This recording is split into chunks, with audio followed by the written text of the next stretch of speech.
आप सभी का हमारे YouTube चैनल पर स्वागत है। अब हम आगे पढ़ते हैं। गाउस के नियम की फर्स्ट एप्लीकेशन का अध्ययन हमने कर ही लिया था। अब हम पढ़ते हैं सेकंड एप्लीकेशन, समरूप आवेशित अचालक परत के कारण विद्युत क्षेत्र। क्षेत्र में एक ही मात्रा आएगी, क्षेत्र। माना तो पहले इस सब को पढ़ने से पहले इसका जो डायग्राम है वो डायग्राम देखते हैं हम। देखिए, ये इसका डायग्राम है। मैंने माना कि ये ए, बी, सी और डी एक अचालक परत है और इसके अंदर प्रत्येक जगह आवेश उपस्थित है। इसका विस्तार ये डॉट डॉट लगा रखा है, इसका मतलब ये अनंत तक इसका विस्तार है। ये इसका सेंटर है। सेंटर ओ से आर दूरी पर ये कोई बिंदु पी है और इस बिंदु पी पर हमें विद्युत क्षेत्र का मान ज्ञात करना है। इसके लिए यहाँ दो अल्पांश A1 और A2 कल्पना करते हैं हम। देखो, पिछले वाले टॉपिक में हमने रेखा अल्पांश L1 और L2 की कल्पना की थी, लेकिन यहाँ वहाँ चूंकि तार था इसलिए रेखा अल्पांश L1 और L2 आया था। यहाँ चूंकि ये परत है, परत चूंकि द्विविमीय होती है, इस वजह से यहाँ पर ये A1 और A2 क्षेत्र अल्पांश आएंगे। तो यहाँ इस क्षेत्र अल्पांश A1 के कारण विद्युत क्षेत्र की दिशा मैंने माना डेल्टा ई वेक्टर ये है। इसके दो घटक रहेंगे, डेल्टा ई कोस थीटा और डेल्टा ई साइन थीटा। इसी प्रकार इस A2 के भी दो घटक रहेंगे, ये डेल्टा ई इसका इधर है, delta E cos theta, delta E sine theta. अब ये दोनों एक दूसरे के अपोजिट हैं, इसलिए एक दूसरे को निरस्त कर देते हैं और परिणामी रूप से ये बच जाता है। इससे ये बात स्पष्ट होती है कि इस चालक प्लेट के कारण उत्पन्न विद्युत क्षेत्र की दिशा चालक के पृष्ठ के लंबवत होती है। ऐसा ही काम हमने वहाँ पिछले टॉपिक में पढ़ा था कि वह तार की लंबाई के लंबवत ही परिणामी विद्युत क्षेत्र की दिशा थी। यहाँ प्लेट के प्लेट के क्षेत्रफल की दिशा में कह दूँ, या इसके प्लेट के लंबवत ये रहेगा, विद्युत क्षेत्र रहेगा। अब पढ़ते हैं इसको इधर से। देखो, माना ABCD अनंत विस्तार वाली अचालक परत है जिसके मध्य बिंदु O से R दूरी पर एक बिंदु P है जिस पर हमें विद्युत क्षेत्र का मान ज्ञात करना है। इसके लिए दो क्षेत्रफल अल्पांश A1 व A2 की कल्पना करते हैं। A1 व A2 की कल्पना करते हैं। इन अल्पांशों कारण विद्युत क्षेत्र की तीव्रता के दो घटक होते हैं। नंबर एक, क्षेत्रीय घटक, क्षैतिज घटक डेल्टा ई कोस थीटा और ऊर्ध्व घटक डेल्टा ई साइन थीटा। इनमें से ऊर्ध्व घटक एक दूसरे को निरस्त कर देते हैं और केवल क्षैतिज घटक शेष रहते हैं। यहाँ तक तो हमने पढ़ लिया था। आगे देखो, इस प्रकार समरूप आवेशित अचालक परत के कारण विद्युत क्षेत्र की तीव्रता इसके तल के लंबवत दिशा में होती है। यहाँ तक क्लियर है। आगे देखिए, अब बिंदु P पर विद्युत क्षेत्र का मान ज्ञात करने के लिए एक बेलनाकार गाउसीय पृष्ठ की कल्पना करते हैं और ये बेलनाकार गाउसीय पृष्ठ है। देखिएगा, ये वापस वही परत बनाई है, A, B, C और D है और ये इसका सेंटर O है। O से ये R दूरी पर बिंदु P है, मतलब यहाँ से और यहाँ तक की दूरी क्या थी, R थी पहले की तरह। और यहाँ ये एक बेलनाकार पृष्ठ की हमने कल्पना कर ली है, गाउसीय पृष्ठ की कल्पना कर ली है। इसके इस बेलनाकार गाउसीय पृष्ठ को तीन भागों में बांटा गया है, S1, S2 और S3। इसमें देखिएगा, हमने ये E वेक्टर इधर ही है, इसका E वेक्टर भी इधर ही है, इसका अपोजिट है। क्यों? क्योंकि इसके कारण इधर भी हो सकता है, क्योंकि बल रेखा जो इधर जा रही है वो इधर भी जा सकती है, इसलिए इसका E वेक्टर इधर आ गया। ठीक है। अब साथ में ये जो वृत्तीय भाग है इस बेलन का, इसके पृष्ठ की जो दिशा होगी वो इधर रहेगी, DA वेक्टर। इसी प्रकार इसका DA वेक्टर इधर रहेगा और इसका DA वेक्टर इसके पृष्ठ के लंबवत रहेगा। फिर वापस वही बात आती है सामने कि विद्युत फ्लक्स की परिभाषा से फ्लक्स में चूंकि देखो, मतलब फ्लक्स में F छोटा आधा आता है, तो यहाँ फ्लक्स मैंने आधा लिखा है। इसमें एक कॉपी में हर जगह F बड़ा लिख रखा है, तो उसको आप छोटा ही लिखें। फाई बराबर integration S E dot D A. S 3 पृष्ठ भागों से मिलकर बना है S1 S2 और S3।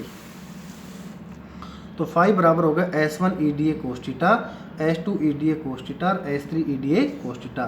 पहले की तरह ही S1 के लिए थीटा बराबर 0 और कोस 0 बराबर 1 और S2 के लिए थीटा बराबर 90 कोस 90 बराबर 0, S3 के लिए थीटा बराबर 0 कोस 0 बराबर 1।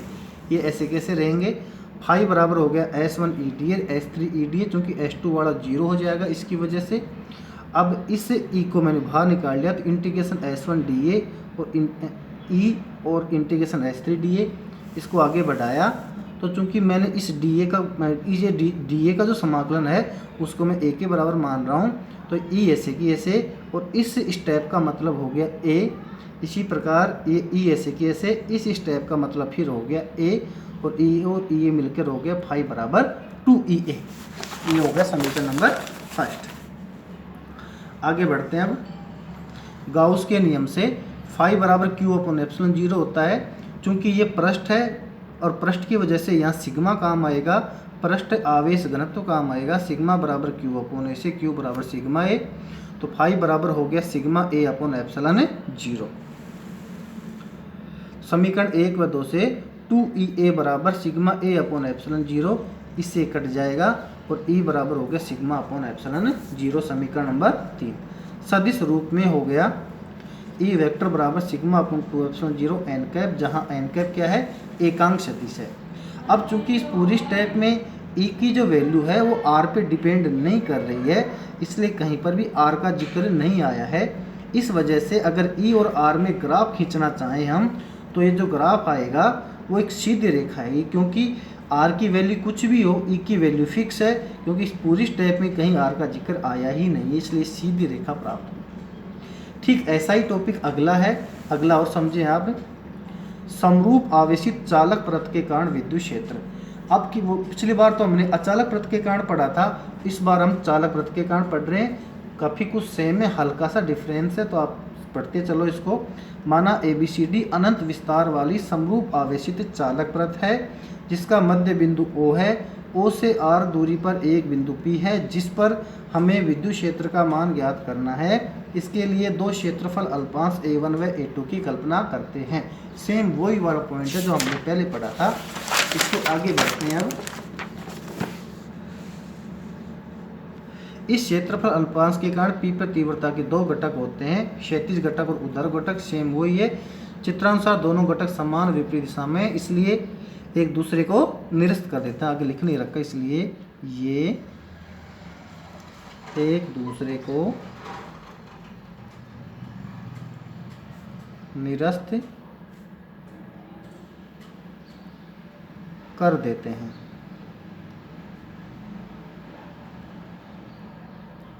कौन से घटक हैं ये? ऊर्ध्वाधर घटक। यहाँ भी ऊर्ध्वाधर घटक ये लो। इस प्रकार चालक परत के कारण विद्युत क्षेत्र की दिशा परत के तल के लंबवत दिशा में होती है। बिल्कुल सेम वही बात यहाँ रिपीट हो रही है। अब इसका डायग्राम देखिए आप। डायग्राम में थोड़ा चेंज है, और चेंज क्या, उस चेंज को समझ लीजिए आप। कि पिछला जो टॉपिक था उसमें जो ABCD हमने बनाई थी, उसमें ये प्लस प्लस जो चार्ज बनाए थे कंप्लीट अंदर भी थे, ठीक है, क्योंकि वो अचालक परत थी। जैसे प्लास्टिक की परत थी, रबड़ की परत थी वो, और उसमें जहाँ आवेश दिया गया था वहीं पर आवेश रुका हुआ था, गति नहीं कर रहा था। लेकिन चूंकि ये चालक परत है, और चालक परत के अंदर जब हम आवेश देते हैं अंदर, तो आवेश गति करके बाहर इसकी सतह पर आ जाता है। ये चालक परत की विशेषता होती है। तो इस वजह से वही A1 A2 रहेगा, और चित्र सेम टू सेम वो का वो रहेगा जो हमने पहले देखा था। Delta sine theta, delta sine theta, delta Costa, same वो का वो चित्र आपका बनना है यहाँ पर भी। अब इसके आगे देखो आप, बिंदु P पर विद्युत क्षेत्र का मान ज्ञात करने के लिए एक बेलनाकार गाउसीय पृष्ठ की कल्पना करते हैं, और ये बेलनाकार गाउसीय पृष्ठ है। फर्क क्या है कि इसमें ये इधर भी था, पिछले बार में इधर भी बना था, इस बार में इधर नहीं बनेगा, सिर्फ ये यहाँ तक रहेगा। तो ये तो हो गया S1 जो कि चालक परत के अंदर है, ये वक्र पृष्ठ हो गया S2, और ये वर्ताकार पृष्ठ हो गया इसका S3। तो S1 के लिए चूंकि अंदर कोई आवेश नहीं है, इसलिए E बराबर क्या रहेगा? 0। क्यों? क्योंकि E बराबर होता है KQ अपॉन R स्क्वायर। देखिए E बराबर होता है KQ अपॉन आर स्क्वायर। और जब क्यू का मान 0 रहेगा तो ई का मान भी क्या रहेगा 0। ये बात यहाँ स्पष्ट है। मैं आपको वीडियो बताऊंगा। क्यू का मान क्या है 0 तो ई का मान क्या हो गया 0। अब आगे देखिए आप, ये S2 है, इसमें डी ए इधर रहेगा, ई और डी ए के बीच में कोण कितना है यहाँ पे 90 डिग्री है, और यहाँ ई और डी ए के बीच में 0 डिग्री का कोण है। तो फिर वही विद्युत फ्लक्स की परिभाषा हम लेकर चलेंगे। देखिएगा, विद्युत फ्लक्स की परिभाषा से फाई बराबर ई डॉट डी ए, इसको 3 भागों में बांट दिया, अलग अलग कर दिया पहले की तरह ही। फिर यहाँ पर S1 के लिए तो ई बराबर 0 था, S2 के लिए थीटा बराबर 90 की वजह से कोस 90 0 हो गया, और S3 के लिए थीटा बराबर 0 और कोस 0 बराबर 1। तो फाई बराबर हो गया ई डी ए S3 पहले की तरह, और इसको ई का ई लिख दिया और इसको क्या लिख दिया डी ए का ए हो गया। तो गाउस के नियम से फाई बराबर क्यू अपॉन एप्सिलॉन 0 हमने पहले पढ़ लिया था, पहले भी ऐसे लिखा था हमने। चूंकि ये परत है और परत होने के कारण सिग्मा बराबर क्यू अपॉन ए, और क्यू बराबर क्या हो गया सिग्मा ए। आगे बढ़ते हैं।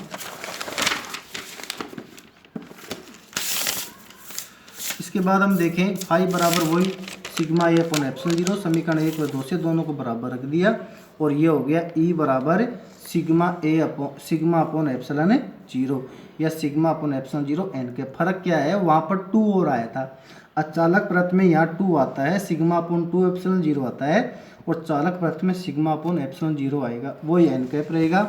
और वो का वो ग्राफ हम यहाँ पढ़ रहे हैं, ई और आर के बीच जब ग्राफ खींचते हैं तो ये सीधी रेखा प्राप्त होती है।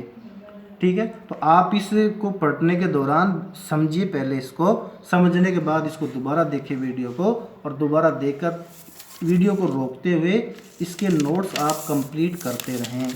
सेकंड चैप्टर का ये तीसरा नोट्स है, तीसरा वीडियो है मेरा। ये पाठ कंप्लीट होते ही फिर हम इन दोनों पाठों के एक साथ अति लघुतात्मक प्रश्न, उसके बाद इसके दोनों पाठों के एक साथ न्यूमेरिकल से, और उसके बाद पिछले 7, 8, 10 साल में जो बोर्ड के पेपर आए हुए हैं उनका अध्ययन हम पार्ट वाइज करेंगे। इसलिए आप किसी प्रकार की टेंशन न लें, सब कुछ आपको इन वीडियो में मिलता रहेगा। धन्यवाद।